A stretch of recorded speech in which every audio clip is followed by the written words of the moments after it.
কিন্তু তাদেরকে বাধা দেওয়ার জন্য শটগান দিয়ে গুলি চালাচ্ছে এবং এই মুহূর্তে আমরা পুলিশকে লক্ষ্য করে ইটপাটকেল নিক্ষেপ, হাতাহাতি, ধাওয়া পাল্টা ধাওয়া।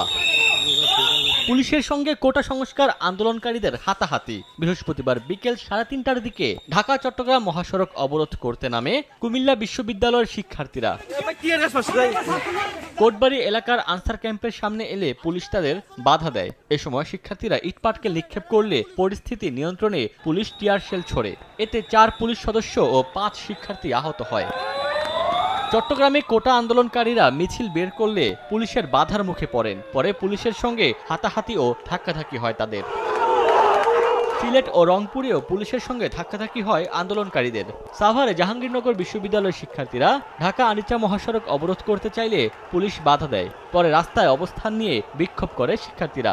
নগদের কাছে সব গ্রাহকই প্রিয়, তাই তো সারা দেশে ক্যাশ আউট চার্জ সবচেয়ে কম। নির্বাহী বিভাগ থেকে একটা আশ্বাস দেওয়া হোক, তাহলে আমরা এই রাজপথ থেকে ছেড়ে যাব। যে সমস্যাটি হয়েছিল সেই সমস্যাটি আমরা সাধারণ শিক্ষার্থী দায়ী না, এখানে তৃতীয় পক্ষ ঢোকার কারণে, তারা বাধা দেওয়ার কারণে এই পরিস্থিতি হয়েছিল।